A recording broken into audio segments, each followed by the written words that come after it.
Hello everyone, and very warm welcome to today's webinar and the official launch of our new report, I Just Want to Be Able to Dance. I'm Ian McCreath, I'm Director at Think Local Act Personal, which is a partnership hosted within the Social Care Institute of Excellence. We're so pleased you've joined us today, and we hope it will be a very meaningful, thought-provoking and inspiring hour together. There's an awful lot to cram in, so there will be some more information that comes out to you after the conclusion of today's webinar as well. This new report is for anyone who cares about improving the lives of people living with dementia. But more than that, it's about recognizing that people with dementia want more than a service. They want a life and the right care and support to live it. We're joined by some excellent guest speakers today. But first, just want to acknowledge something important. We had hoped to be joined today by people living with dementia who could speak very directly to their own experiences, but sadly, due to personal experiences, they've had to step back from today's event, which we completely understand, and thank everyone for what they've shared with us already. This initiative, however, has always been rooted first and foremost as a listening exercise. And over the past year, we've spoken with more than 60 people, including people living with dementia, families, carers, community leaders and professionals. So although you won't be hearing directly today first-hand accounts, what we do share today is very much grounded in their voices and their experiences, as well as their ideas for change. So can I just tell you a little bit about who we are first and foremost and why we did this work? So I Think Local Act Personal, we're a national partnership funded by Department of Health and Social Care that's committed to personalised care and support. We believe in putting people, not systems, at the centre. And that means listening deeply, acting boldly and supporting change led by those with lived experience. The work we're doing here today that we're going to be sharing builds on earlier work with the Dementia Change Action Network that looked at ensuring that moves towards greater personalisation in health and social care were inclusive of the experience and the expertise of people with direct lived experience of dementia too. We know that many conversations about dementia still focus on disease and decline, but when we speak to people, we hear something very different. We hear about the importance of connection, of creativity, purpose, and joy. In short, living life, being a person. That's why we commissioned this report, and it builds on an earlier report that we did with the DCAN network, which looked at reimagining dementia care through the lens of personalisation, independent living, and human rights. The next slide, please, Jojo. And also the next slide from that, please.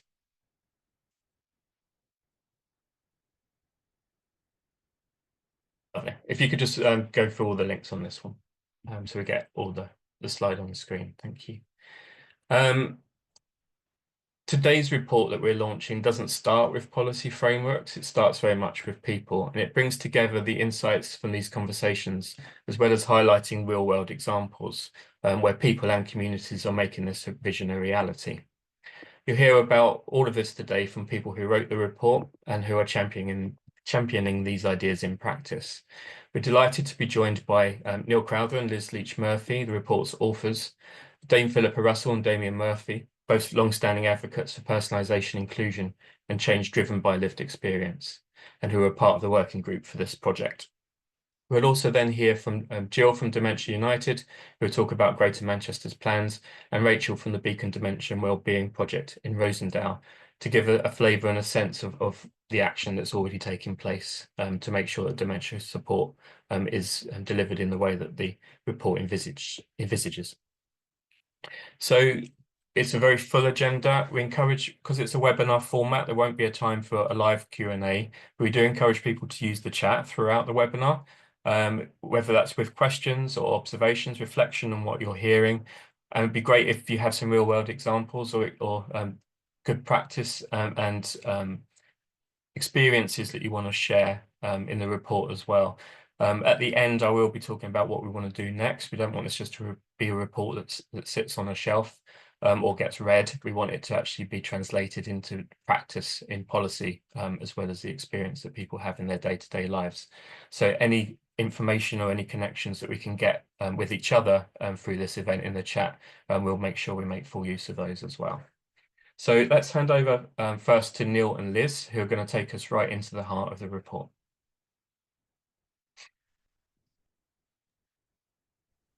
Thanks, Ian, and thanks everyone for joining. And just to start by thanking, I think Local Act Personal for asking Liz and I to undertake this work, which has been a real pleasure to do.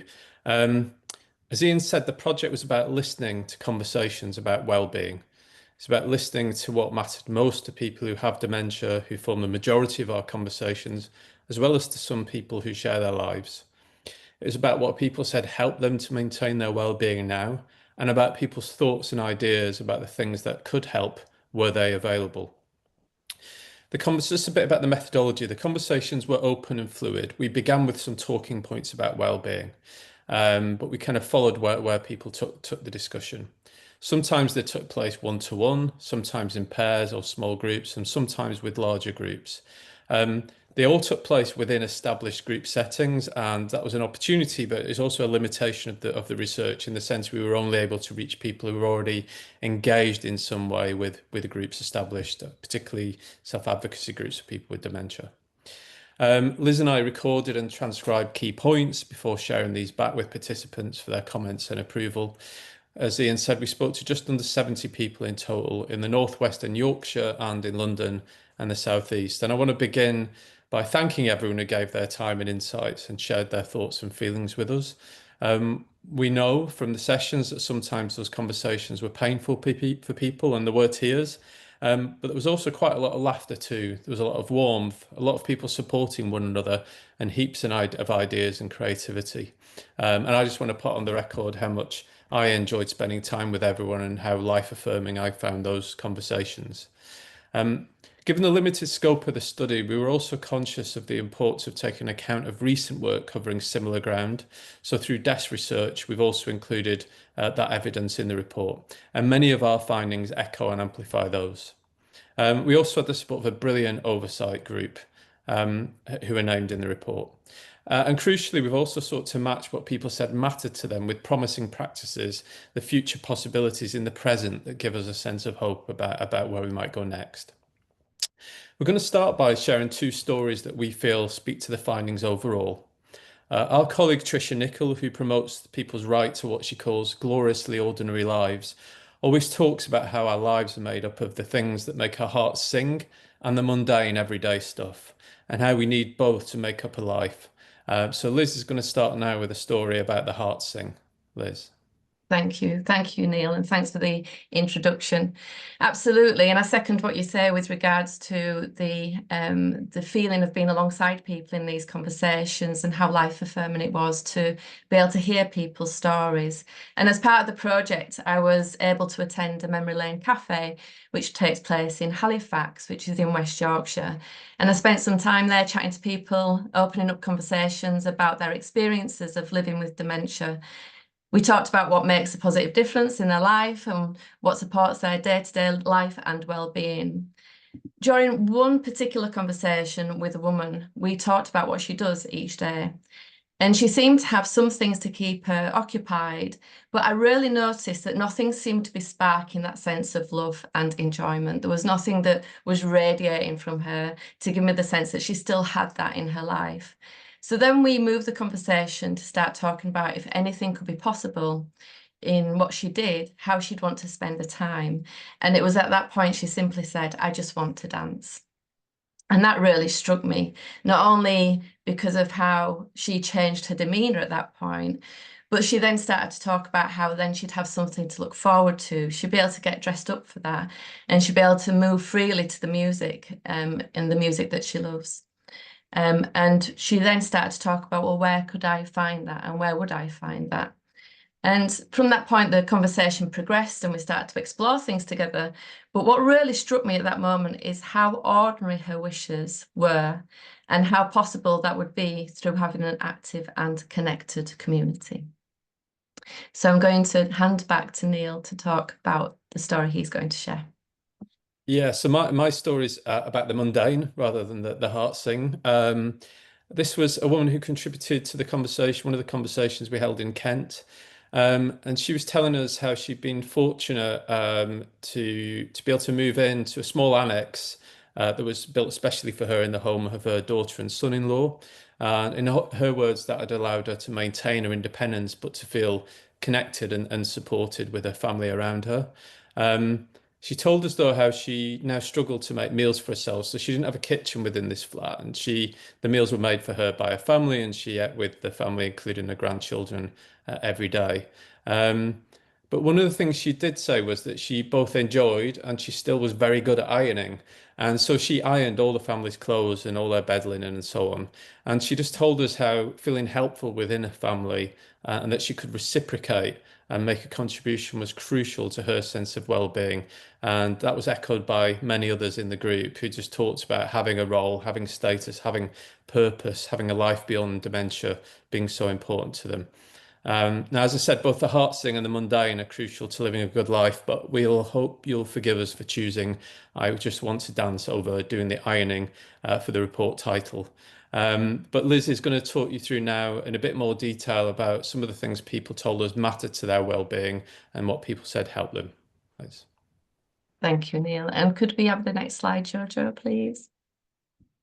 So we chose some images that we hope will represent the key themes that we learned. So within the conversations that we had, what we began to recognise were 6 main areas that really stood out within them conversations. And the first area was having a life beyond dementia. And as Neil's already mentioned, that was quite a key thing that were talked about repeatedly. And this means people wish to be recognised fully, not defined by their diagnosis of dementia. Beyond the clinical appointments that they need to attend and any other areas of the life that is related to having dementia, people want to continue to live their lives and be involved in what they enjoy and where they can continue to be active.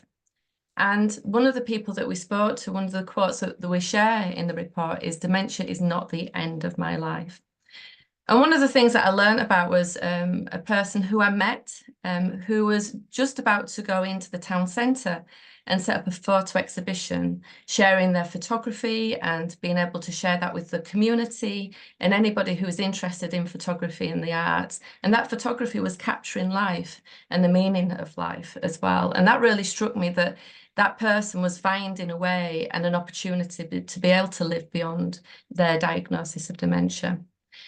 The second area was feeling recognised and having opportunities to be helpful. So people want to be seen for the contributions that they can continue to make. And these contributions are based on their skills, their interests, and their experiences. But not only to be able to make contributions, but the theme of wanting to be able to help other people and to continue to be helpful. And one of the quotes that you'll find on page 15 of the report is, "It helps to feel helpful, doing something useful when I can."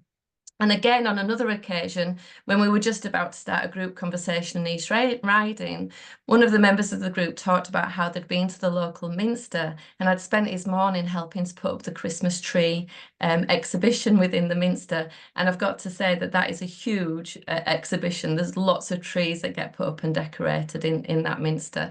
So the contribution that not only was he making to the community, but connecting with other people that were also involved in that area. And that brings us on to the third area, so staying connected and not feeling alone. People want to be able to stay in touch with people, close family and friends, and people that they know within their community. We recognise that these relationships really matter to people. They help to bring meaning and are a source of support. These relationships are rooted in the person's community and are not defined by dementia-based services. And one of the quotes around that we captured that you'll find on page 14 is the opportunity to live a life and be involved in things that are not about dementia. And one of the things, again, another area that we heard about in the conversations that we had was how people were self-organising, getting together, going for meals, going to shows, organising their own groups to meet on a regular basis to keep them connections going. The fourth area was freedom from negative attitudes and life-limiting stigma. People want to be able to continue to live without feeling that they're being negatively judged or that people are making assumptions about them. Again, another quote we've got in there is, "Life goes on and we've got a right to live that life." And all these quotes are from people who are living with dementia. One of the things that really struck me within this was a lady that talked about going to a group in the local area that had been specifically set up for local people living with dementia. And in that group, they'd organised an arts session and a project. When they were starting the arts project, they circulated some paper and some paints and some pens with numbers on the paper and the colour associated to that number. And this lady was an artist. She knew very well how to paint. She knew how to use all the different media. But instead of asking her to contribute, she was expected just to get involved and follow what was being offered to her. The fifth area is knowing where to find support and help with navigation. So people want to be able to be proactive in accessing the support they need.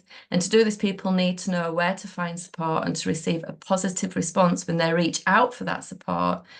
Support provided early, as we know, is better than at a point where crisis has been reached. And one person really clearly pointed out, if you support me early, that works for the person, the later stage is more likely going to be offset for longer, meaning the later stage of the dementia support. Okay. And then the last area that we learned about was around support and breaks for family carers. In relationships, we all care for each other, and sometimes that level of care increases. In instances of supporting somebody living with dementia, there are appointments to organise, extra practical support needed, and often the people that provide the support need to help to navigate complex systems and processes. And they do this all alongside maintaining their current responsibilities. So therefore, carers need to be able to have a break and rest if they're able to sustain this. And one final quote was a woman that said, "I wanted to be there for my mum. I was an anchor for her when everything else was so confusing." Thank you. I'm going to pass to Neil to then talk about the promising practice. Okay, I won't take up too much time. One of the things that was really crucial for us to do here was not just sort of chart.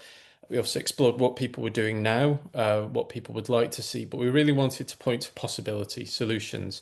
But I think it's important to preface what I'm saying here by the fact that it did feel as though for many people, a huge gap exists between diagnosis of dementia, if people are fortunate to get a diagnosis, and accessing services, most of which happens in the teeth of a crisis.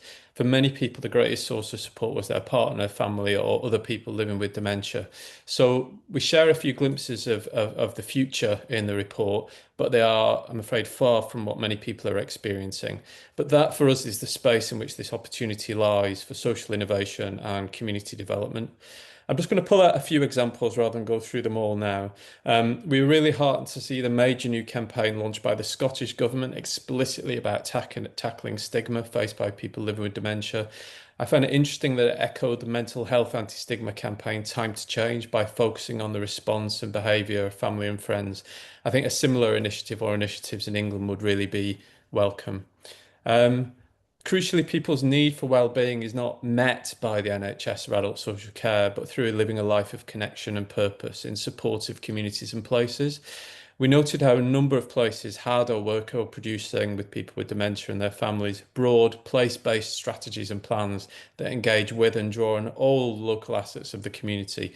And we're going to be hearing from Jill in a moment about the work that's going in Greater Manchester to those ends, which we hope will inspire others as well. Liz has already alluded to this, but we heard time and time again people's desire to feel that someone with power and knowledge was alongside them, helping them to navigate life and complex systems pre and post diagnosis up until the end of life and beyond. A number of areas have or are investing in dementia navigators or advisors to serve this function, such as in Kent and Medway, Sheffield and Oxfordshire, as well as dementia hubs where various services and support are co-located, such as Sage House in East Sussex. We heard how mutual support is hugely valued by those who engaged in it. I won't say much more here as we're going to be hearing from Damien shortly and also from Rachel later, but as well as deep groups, an interesting model that bridges mutual support and the hub idea are meeting centres, which seem to be particularly taking off in Scotland. And then just to say, people want to stay active and connected to their communities, but can experience increasing barriers in doing so with disconnection and isolation threatening people's health and well-being. In the report, we talk about intentional action to address this, including circles of support. And since completing this work, I've been working with Shared Lives Plus to develop a national early action program called Live More, which offers support to people with dementia and families to stay active and connected. And again, Greater Manchester is the main pilot site for that work. We talk about a few other areas: the need to increase the supply of accessible housing and home adaptations, the crucial role of more inclusive and accessible public spaces. In both those instances, there's some interesting work happening, but a long way to go before they're embedded in national regulations and standards. Technology was rarely mentioned by people, but clearly is going to have a huge role to play in supporting people in future. There's a real risk that technology such as the NHS app could leave people behind, but we're clear that new technologies, including AI, do offer opportunities, and they're most likely to be realised if developed and deployed in co-production with people living with dementia. And finally, sadly, we were sad to find so little evidence of innovation in relation to community-based care and support, including support for family carers. So much about the design and commissioning of community-based adult social care leads to time and task-based, transactional and inflexible models of support, which can too quickly lead people to residential care. So in the report, we encourage greater use of direct payments, individual service funds, and draw attention to highly person-centred, bespoke and flexible models, such as small supports and wellbeing teams. And we hope that Think Local Act Personal can take that thinking forward. So the report offers only a snapshot, it's partial, but we hope it can gain focus on promoting the well-being of people living with dementia and stimulate more interest and investment in social innovation and community development. We may not yet have disease-modifying drugs, but we do have life-modifying ways to change how people live with dementia and how their families experience their lives. And in our view, we need to invest in them. Thanks, Ian. Lovely. Thank you very much, Neil. Thank you very much, Liz. If you haven't read the report, you ought to download the report. Hopefully that flavour of it will encourage you to do so straight after this webinar. I noticed lots in chat, and brilliant to see lots of people sharing ideas, examples, reflections. A few people have having a few technical problems with sound. I think it is the minority. I know that people have tried to leave and come back in, but if that still isn't working, just to reassure everybody that the recording will be coming out to everybody signed up to today's webinar. And you'll also have copies of the presentation, and you can download the report from the website, but we'll also attach hard copies too. So if you haven't been able to follow everything that's been shared today, you will be able to come back in and catch up on that later. Do keep adding your thoughts and questions throughout the rest of the presentation and webinar as well. I'm now going to bring in Damien Murphy, who's Director at Innovations in Dementia, as well as Dame Philippa Russell, to explore their own personal reflections on the findings of the report and how that relates to their own experiences and insights. Damien, if I could start with you. I know that Innovations in Dementia and your role specifically support a number of groups across East Yorkshire, which Neil referenced, which bring together people with dementia. And there's a recent policy-focused session at York Racecourse. I wonder if today you could tell us a little bit about these groups and whether what you've heard just now from Liz and Neil, and also from the full report, echoes what people say about the things that matter to their well-being and the things that they find really help. Thanks, Ian. Yeah, hi everyone. Yeah, I'm Damien from Innovations. I mean, the report absolutely matches what we've been hearing for years, really, from people who we engage with across the UK. So, Innovations in Dementia, we've got a commission called Co-Produced Dementia Programmes with the East Riding of Yorkshire, and the main key starting point of that is a rolling programme of Good Life with Dementia courses, which is a peer-led post-diagnostic course for people with dementia, created by and delivered by people with dementia. What each of those courses produces is a group of engaged, interested individuals who want to carry on meeting. So as we've run it across the rural county, we've created a small sort of deep network within the deep network, if you want.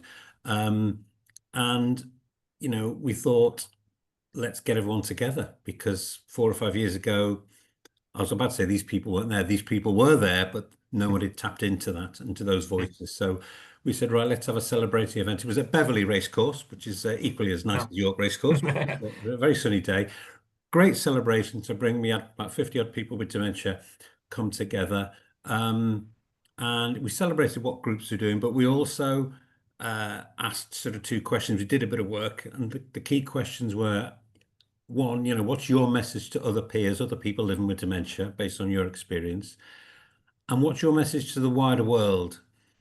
And I mean, everything just chimed with what's in the report, really.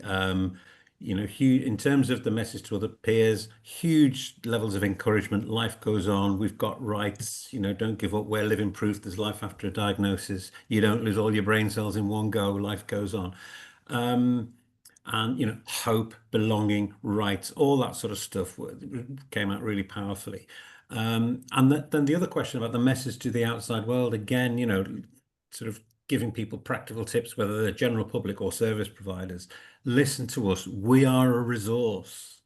We still have the vote, which is very, very powerful. We've got plenty to offer. Just because we've got dementia doesn't mean you're stupid.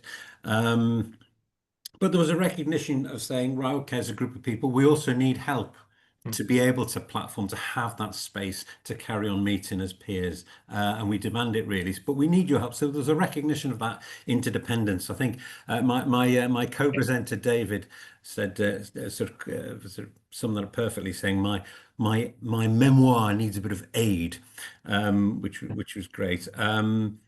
So yeah, help to access places for peer support. It's great that the recommendation in this report is for exactly that, to create those spaces. That way you create, and we've created a dialogue of lots of people with dementia, and it's our role now in the community is to keep that conversation going. It's so much better than, sending out a questionnaire every 5 years saying, what does good look like? We've got people talking about life with dementia constantly. Not to the point of a depressing, oh my goodness, is that all we talk about? No, but it's about life. It's about engaging. It's about getting involved with stuff. There were great calls for access to the Good Life with Dementia courses for everybody, the post-diagnostic sort of peer support courses, but also, calls for parallel services. So where there's something for care partners, there should be an equivalent for people with dementia and vice versa. And we matched all the sort of things that we were looking at with the local, and it's very, very reminiscent to this report, the local, it's Humber and North Yorkshire, quite a big region, ICB, the new dementia strategy called Hope of a Life Still to be Lived. And the potential of that, and we looked at the priorities, and the key priority, or several of the priorities, match a lot of the things that come out now in terms of local strategies or policy documents. And one, for example, is prevention. And you think, well, what role can people with dementia play? They play a huge role in preventing stuff getting worse. And Myra, who was going to come on the group today but couldn't make it, I said, what makes things, or what prevents things getting worse? She says, come into the group, being in the same boat with people, meeting and having those Me Too moments, and being amongst people who can truly say, I know how you feel when I'm tough, when I'm having a tough time. Accessibility, stuff around, written, published material is so obvious, but getting rid of jargon. People with dementia got a huge role to play in sort of really sort of stripping stuff back to simple lay terms, really. Likewise, communication. People with dementia want to be kept involved in every step of the way in terms of when they're engaging with services, and when memory services come along or whoever and say, right, okay, we're in this part of the process. Let us know where we are in this part of the process. You give us a sort of a flow chart, and it's really complicated, and this might happen if that, and then if that happens, well, there might be a wait, and you get another referral to this. These sort of pathways that are being created are really complex. So just tell us where we're at each step. Plus, Yeah. it's a two-way thing. Listen to where we're at, and what we're saying is, we're individual. Once you met one person with dementia, you met one person with dementia. So where's the individualized diagnostic process? We don't want pathways. We want crazy paving. So these are really powerful things. Education. People with dementia can play a huge role in leading and designing and developing and delivering dementia awareness, dementia training, not just for staff, for each other, for care partners as well. So it's a huge cohort. And finally, that sort of there was idea of future proofing.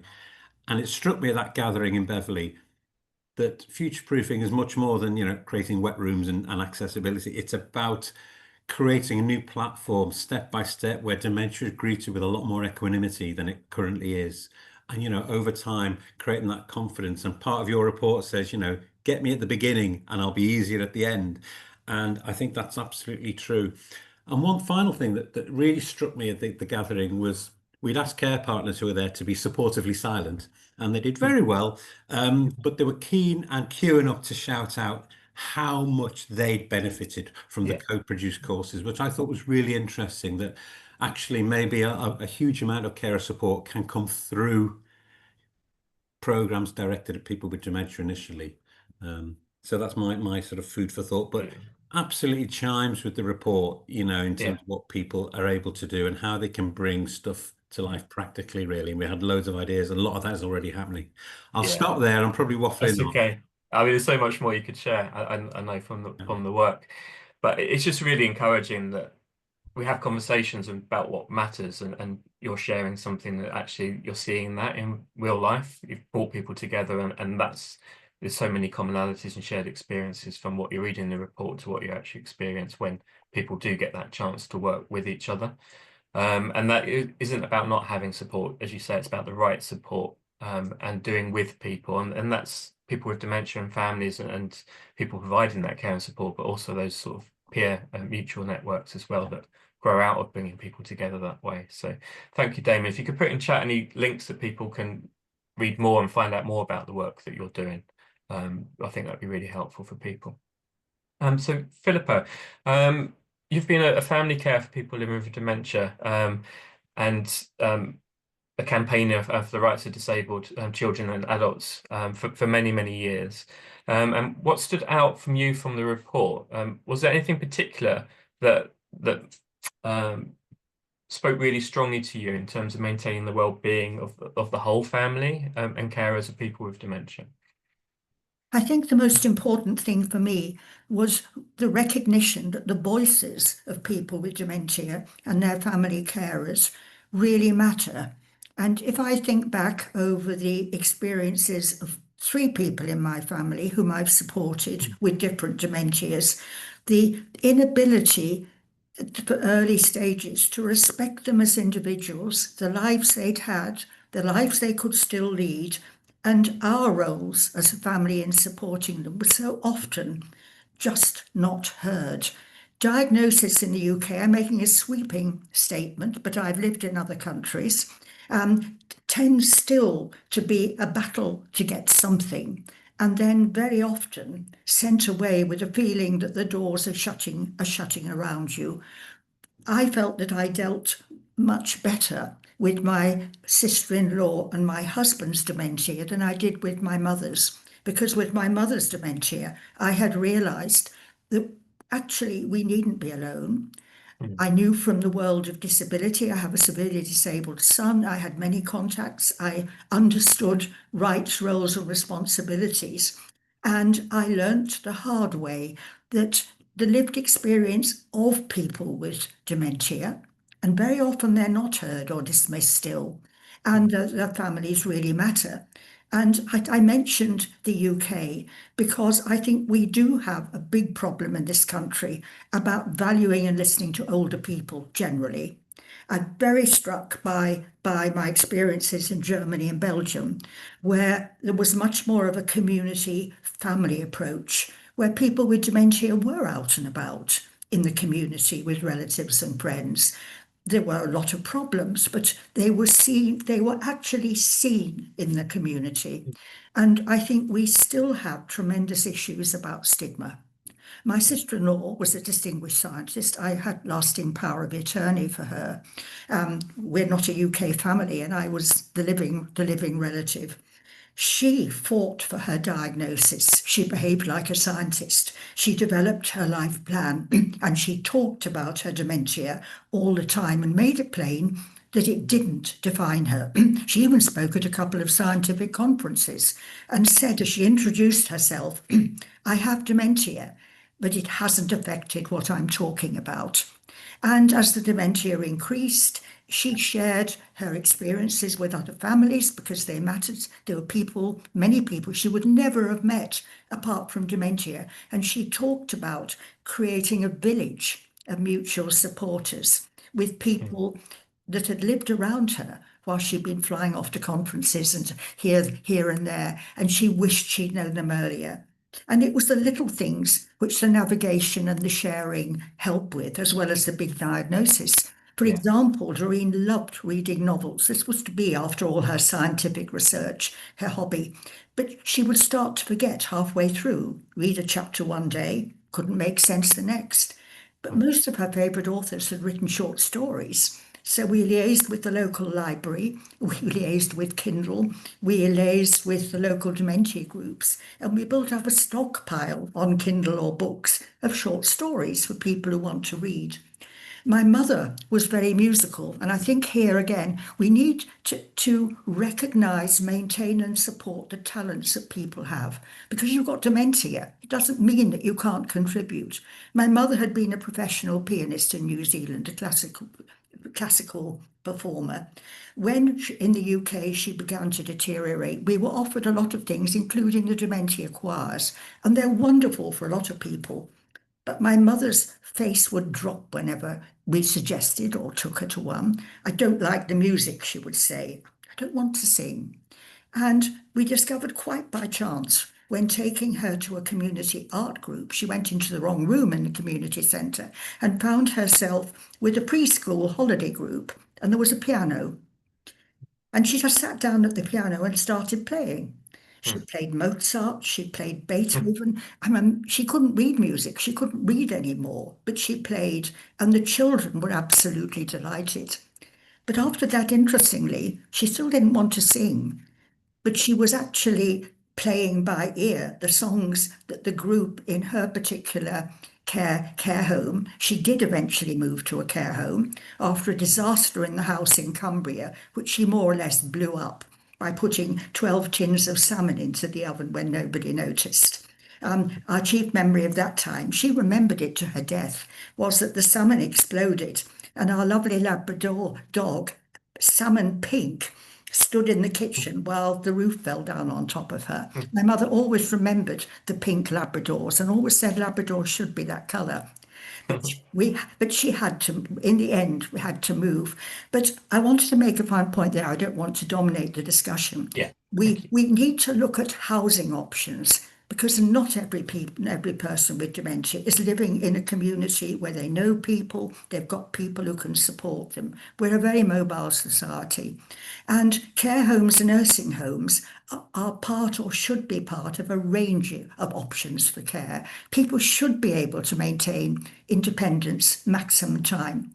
But the interesting thing was my mother, who had insisted she wanted to remain in her large drafty Victorian house up in Cumbria, that when she came down to Oxfordshire to a care home, whilst the house was repaired, we thought, in the end, she wouldn't go back. She said, "This is a very nice hotel and I want to stay here longer." And she had the piano there, which she played, the garden. She was it was, I hasten to say, very good care. It was a community. Yeah. And I'll end with that word, community, which is what we need to sustain and create and develop further. Thank you both very much. The hardest bit of today is having to try and squeeze everything into such a short time. We could speak a full hour or more with both of you. I think what I'm hearing from both your experiences is the importance of connection and reciprocity and bringing people together, but that requires the right care and support, and it requires the spaces for that to happen and to flourish. And too often that's what is lacking. But with those things in place, then amazing things are possible. Thank you both. I'm going to go straight onto the presentation. So can I bring Jill in first? And then after Jill, we'll hear from Rachel. Thanks very much, Ian. My name's Jill Walters and I work for the Greater Manchester ICP. It's very difficult to follow on from those talks because I'm so inspired by that and so much agree with everything that's just been said.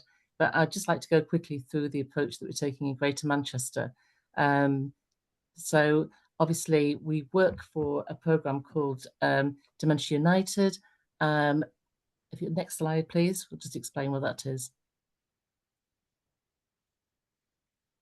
So dementia is being declared a priority in Greater Manchester, and we've got a shared ambition to improve the experience of being diagnosed and living with dementia and try and make this a good place to live for everyone affected by dementia.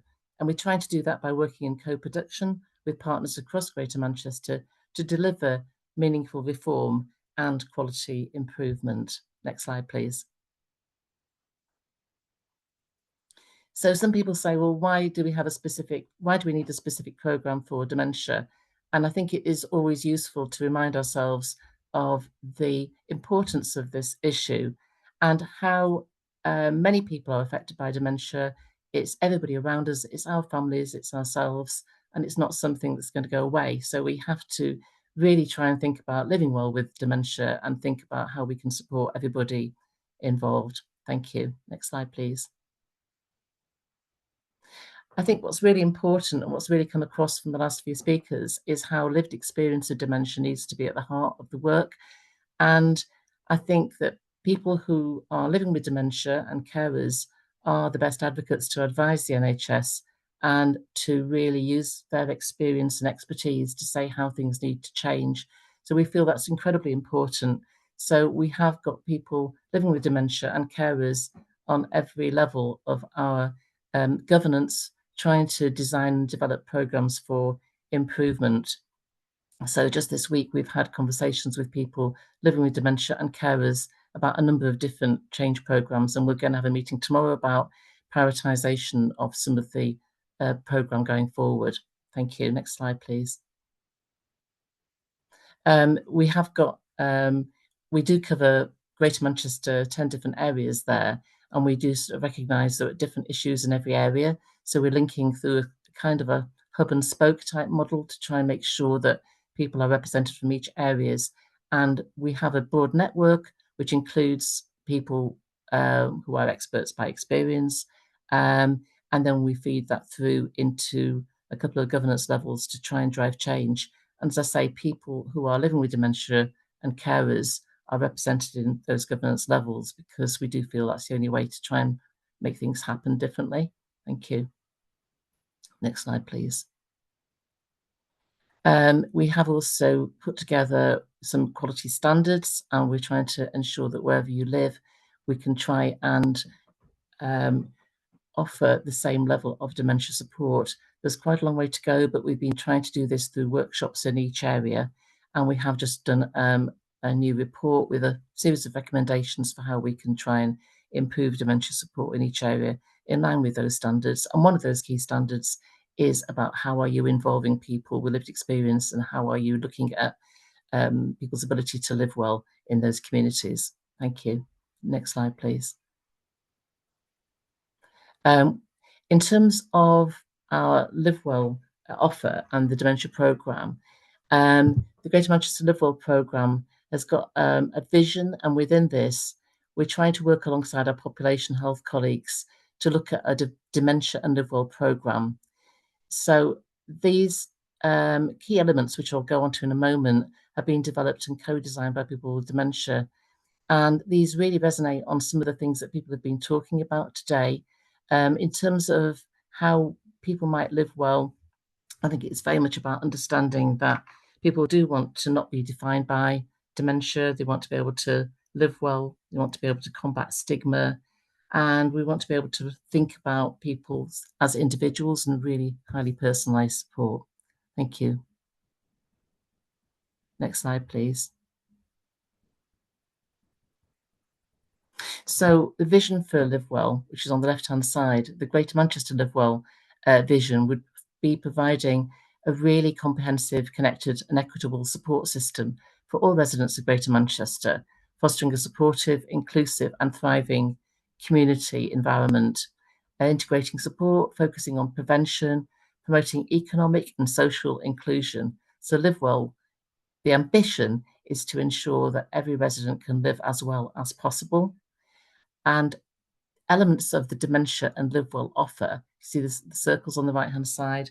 This was co-designed through workshops with people, a whole range of people from different areas, different jobs, people from different backgrounds.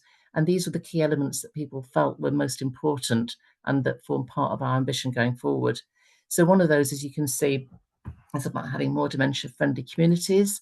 One of those is about having a really good network of people who know and understanding about dementia in the community and across different professions to try and form that network of support.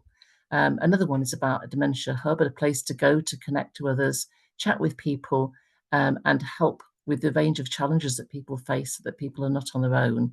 And a fourth one is really one that a lot of people talked about, that people really want someone by their side, and a way of navigating a system is often far too complex and just difficult to know what's actually there.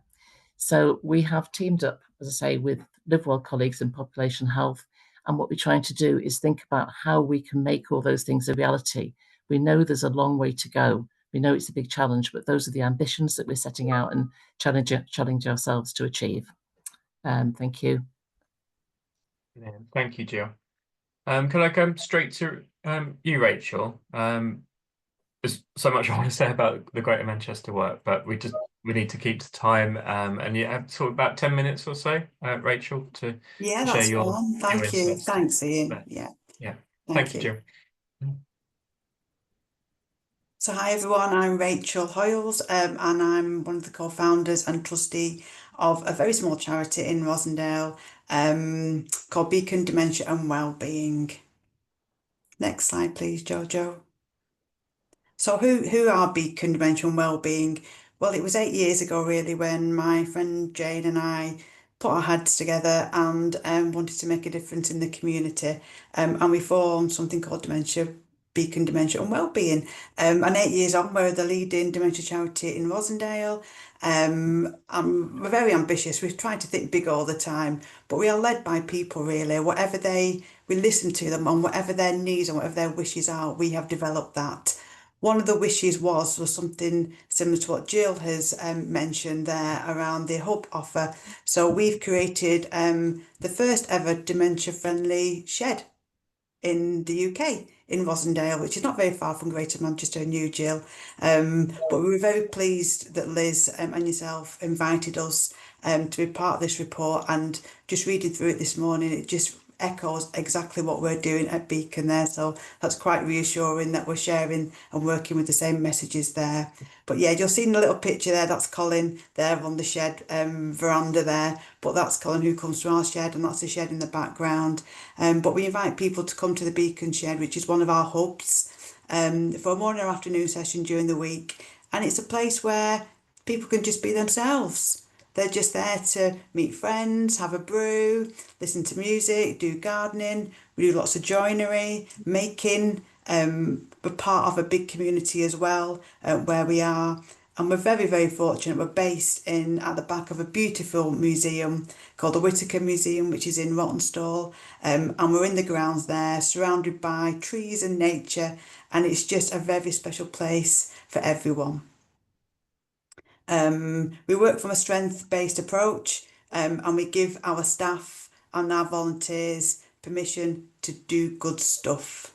The majority of us involved in Beacon have first-hand experience, family lived experience, and that includes myself as part of Beacon, the Beacon team as well. So that's who Beacon are. Next slide, please, Jojo. Thank you. So what will we do? So we've mentioned the shed and the hub, and we've also got a Beacon at Home service as well. So people can come to a Beacon at Home service, and it's where we go to people. So if people are not feeling confident about coming out into the community, then we can go to people in their own homes. Sometimes they then come to the shed, or sometimes people come to the shed and then we do a Beacon at Home afterwards. We do lots of carers groups, which you'll see from the photos there, and lots of community groups and wellbeing sessions as well. The picture in the bottom left is one of our volunteers, who's Bernard there, who's just on the veranda. I think he's doing something to a bench there, but we actively are doing and making and including people living with dementia on a day-to-day basis. It's just what we do. Next slide, please, Jojo. Don't you just love that picture? It's one of my favourites. But yeah, this is the community wellbeing at its best. The shed, which is where that photo is just taken outside, it just flows and encourages people to flourish, to be who exactly they want to be, without any judgment or stigma or any sort of permission to do whatever they want to do. And there's lots of opportunities for people to stay active, make friends, continue the hobbies, learn new skills, share their skill as well with other people. We've got one gentleman who is part of a ukulele group and who brings his ukulele to the shed. And when the sessions that he's involved in at the shed, he's playing his ukulele and he's getting everybody involved. And that's how we sometimes close the sessions. And that's just a moment of pure joy. When I'm there, when I see the little videos, you know, it just fills your heart. It's just absolutely wonderful there. But yeah, we base our model on building relationships. They are incredibly important to us.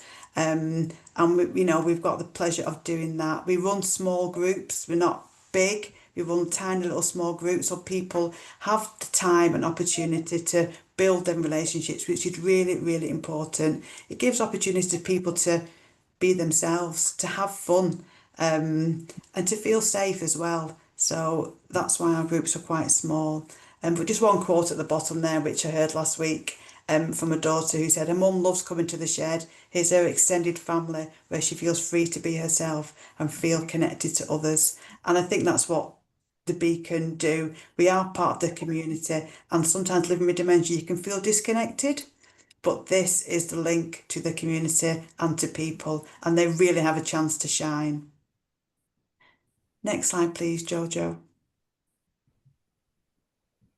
So that's inside the shed. That's just a vision of one side of the shed there. So that's amazing. But yeah, just some quotes here on the left-hand side here around what people have told us, how much they love coming to the shed, make new friends, learn new things. It's like a family. If ever they feel lost, and I'm never sure of what to do, I know I can rely on Beacon. The carers groups and the outreach work that we do as well have been a lifeline to people. Speaking to other people in similar situations has made me feel human and that I'm doing the best I can. Next slide, please, Jojo. We're currently funded by the lottery. We've just been fortunate to get 3 years funding from the lottery, which will be able to build on the work that we're doing, which reminiscence of the report there that you've launched today. And we're sort of like evaluating our model so that we can capture the feedback and the stories and create 2 more dementia care modelled hubs in each side of the valley.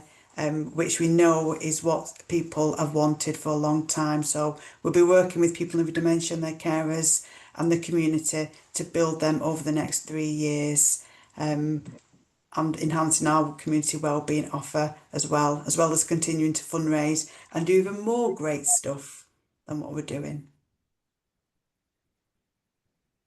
Next page, thank you.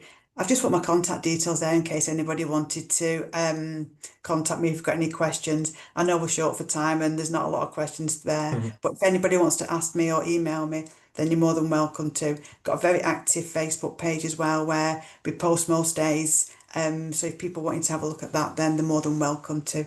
Oh, thank you. And thanks for including us in the report. It's been absolutely great. It's been an absolute pleasure. Thank you. Likewise, thank you, Rachel, and thank you, Jill, and everyone's all the speakers from today. We're hoping that the report and the workshop and what you've heard in the webinar today will inspire renewed energy and renewed inspiration, but also belief that a different way of delivering and thinking about dementia care is possible. We want to be able to bring people together. We want to be able to share experiences, share insights, share examples. I've seen sort of quite practical questions in chat in terms of how you got funding. It would be great to have something like this where I live. And it's through events like this and reports that like Neil and Liz have put together that kind of brings that collective sense that these things are possible and achievable. And I think that's so important. And it's great to hear from Jill in terms of the big Greater Manchester wide initiative in terms of how that is being organised, but with a view to doing that with people in co-production and linking that through to very much sort of community relationship approach. And then Rachel, your example of a shed, and it's like the report in terms of I just want to dance. These things on the face of it in everyday life are really straightforward and really simple, and yet they seem to be beyond the reach of so many people, and not just in terms of practically, but in terms of imagination as well. And days like today and the report that we've got and the work that we hope to do next is a way of feeding that optimism and that sense that we can do differently and we can do better. And social care and support at its best is very different to the experience that many people sadly do still have of their life following a diagnosis of dementia. Just in terms of some practical next steps, if you've been inspired or interested in any of the topics today, as I say, do spend some time with the full report. I also urge you to read the previous report that Neil wrote with us. It's putting this in terms of the context of personhood and personalisation and policy. The new report we're launching today is very much around what that means for people in day-to-day life, and as I pointed to examples of where that's happening. Do stay connected with TLAP, and the organisations have shared their links and their details today. Not just the speakers, but I've seen lots of exchange of contact details and ideas in the chat as well. Obviously, to bring those people together to sustain the sort of momentum we want to have sustained, that needs some organisation around it. We're going to have a follow-up event with Social Care Future gathering in Manchester. So there'll be an interactive session there, which hopefully will be drawing on the report, but also linking into some work that Neil referenced in terms of dementia and shared lives, and also feeding into the Greater Manchester work. TLAP will also be convening and hosting a virtual roundtable to explore the report and what sits within the report in the context of policy goals. So in terms of the NHS 10-year plan, but also other government priorities around analog to digital, from hospital into community, from sickness to prevention.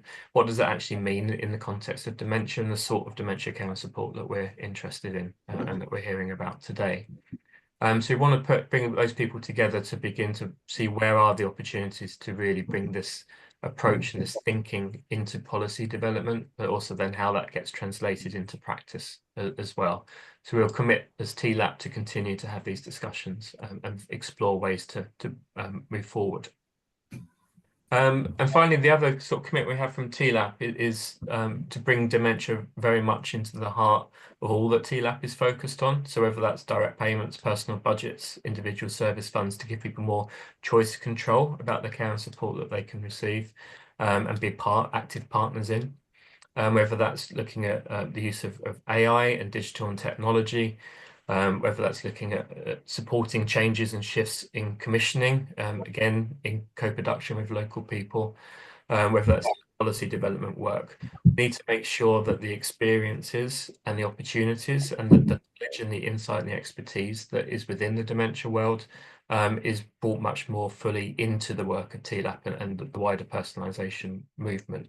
So none of these are quick and instant, but they are a long-term commitment from TLAP to move this work forwards. We have already been approached by a number of other networks that are dementia specific who knew about the report, interested in the event. Hopefully they're on the call today. And so we'll be having those follow-up discussions and conversations as well about how we can join up. So the Social Care Future movement, TLAP, but also linking that indirectly to existing networks of people who live with dementia, love and care for people with dementia, or work of dementia care and support. So this has to be a shared and collective effort, and we'll do what we can through the TLAP partnership to support and sustain that. The final slide, and just before I say goodbye, is the links to the resources. Check out the Think Local Act Personal website. We often call Think Local Act Personal TLAP, but the website, you need to write out the full title. We're also on LinkedIn, and the report and some discussion is already happening there today. So if you are on LinkedIn, do look up Think Local Act Personal page, do follow, but also then do engage and share your thoughts and reflections from today. We took a decision not to be on X, but we are active on Blue Sky, so encourage other people to connect with us on Blue Sky too. Unbelievably, with such a packed agenda, it is exactly 1:30. So all that's left to say is another big thank you, not just to everybody's contribution today, which has been immense and really grateful for what you've done, but also all the time and the energy that everyone has been putting into the actual research and the report as well. Thank you, and do keep in touch. Bye-bye.